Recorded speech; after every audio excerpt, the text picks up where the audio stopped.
Morning, good morning. So I'm gonna make this video today. I just kind of woke up from a long sleep, and before I went to bed yesterday, I posted something on Twitter, right?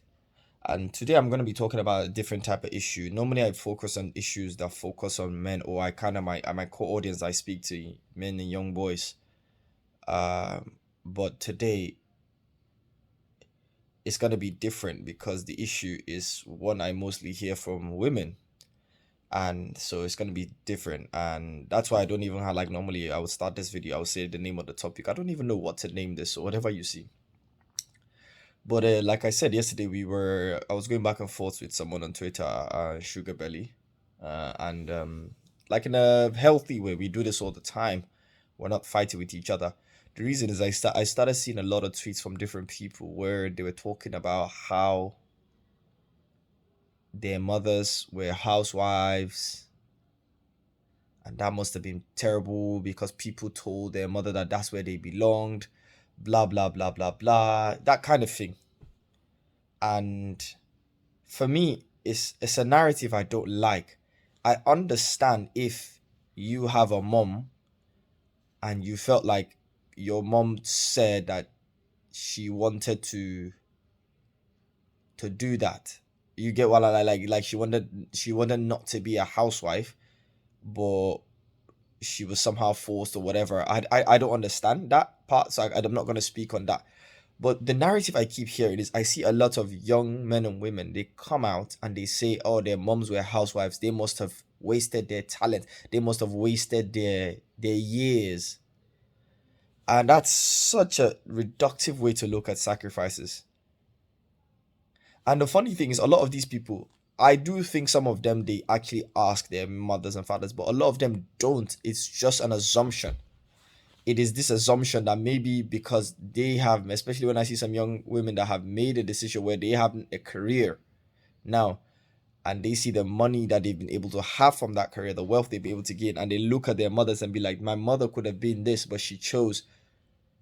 The funny thing is, they insist on taking that choice away from their mothers, and I insist that that money they have is fulfillment. And it's very interesting how a lot of these people always equate having money for power, because most of the relationships you see in life today, men have more money, right? But if you look statistically, women do 80% of the purchases. They have the purchasing power in the world today. We men don't really equate having money for power over somebody. Some men do, but in general, a normal balanced guy does not. If you have money, you get fulfillment for the fact that you're able to share it and provide a life for your wife and children.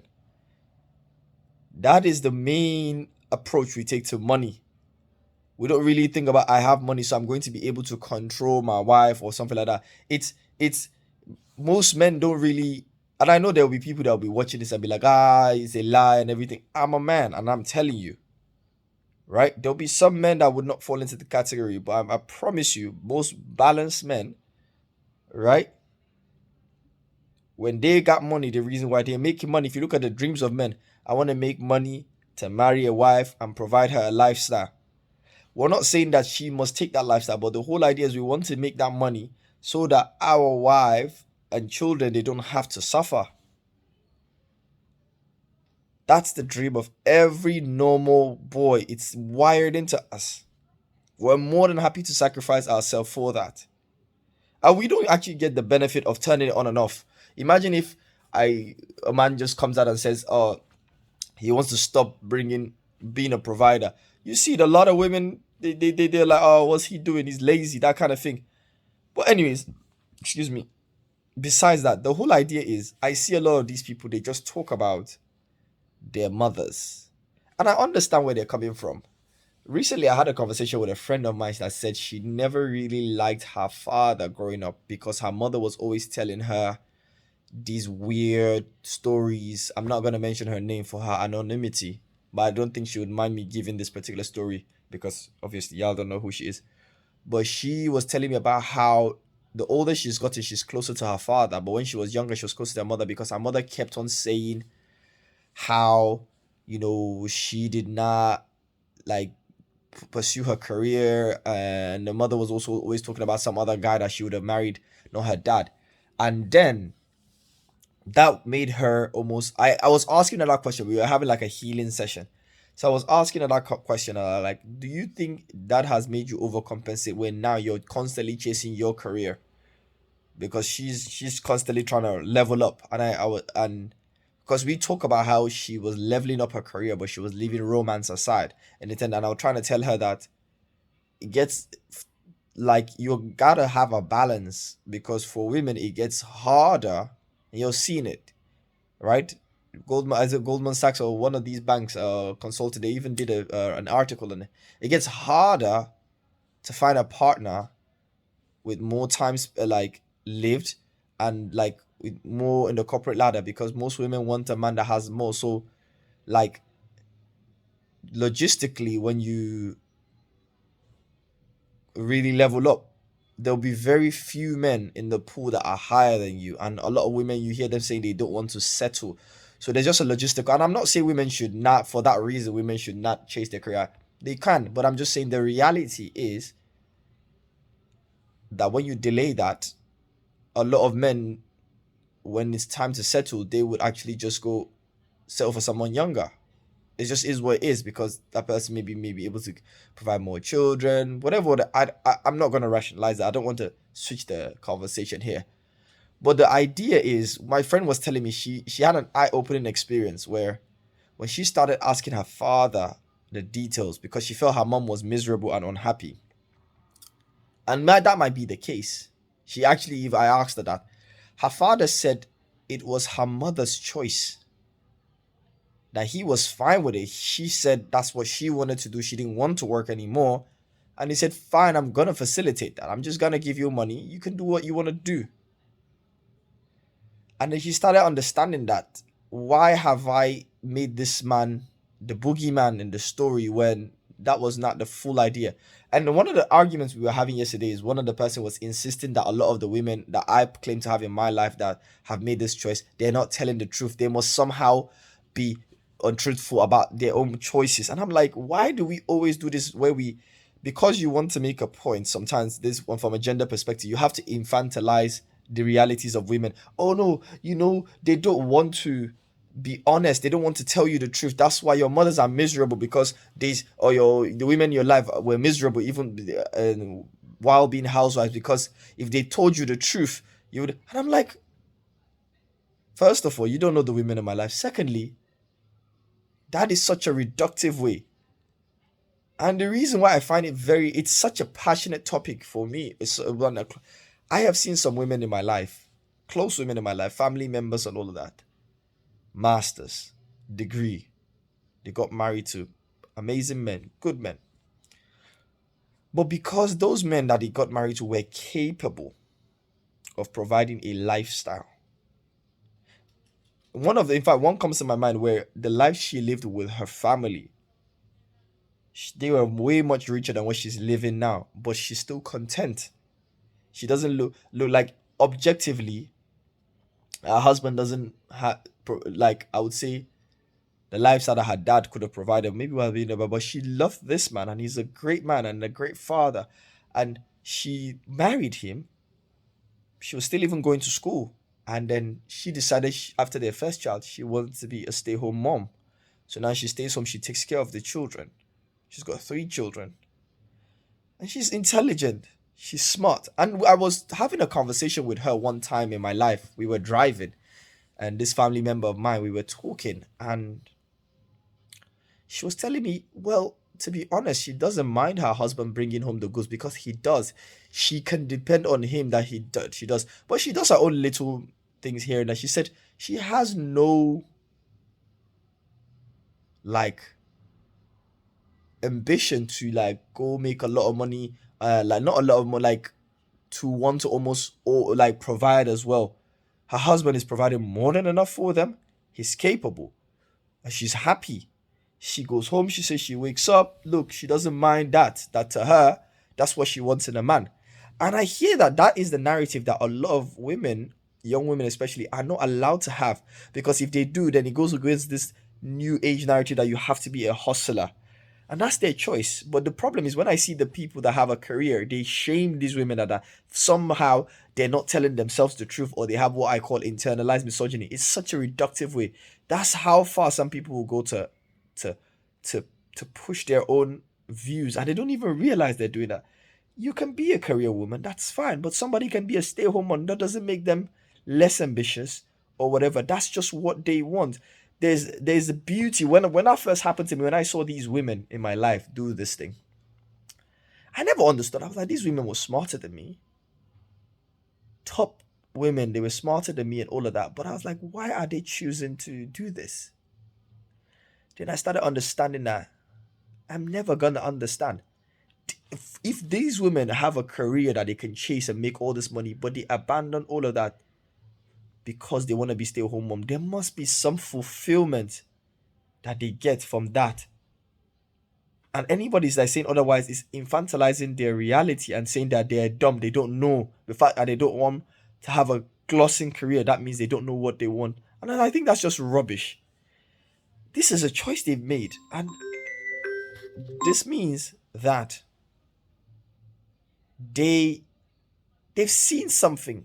And I'm like, wow, raw. If they've seen something in there, I'm never gonna understand. It's the same reason why some men would go and like want to be MMA fighters and get hit, even though risking like injuries. Why would you want to do that? I would never do that for a living.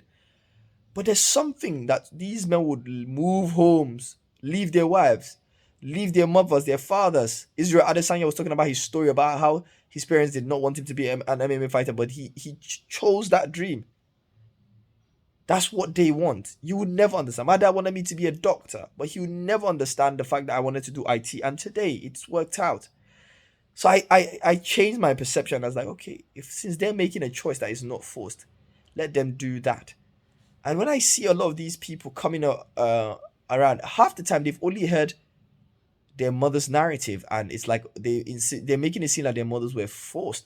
Have you ever thought about maybe that's what they wanted? If it's not what they wanted and they were forced into it, I agree with you. That's very bad. But we have to have balance in this conversation. We have to have balance. And then people go as far as saying, oh, the women in my life just don't want to tell me the truth. That is insulting. That is very insulting. And I find it, yeah, it's just like, it's a colloquial way to look at things, literally. But I really wanted to talk about that topic. Let people have their choice. That's the most important thing. If you see a woman and she has a husband and she wants to be a stay-at-home mom, let her be a stay-at-home mom. Let her be a stay-at-home mom. If you look at the society today, we're getting more depressed anyways.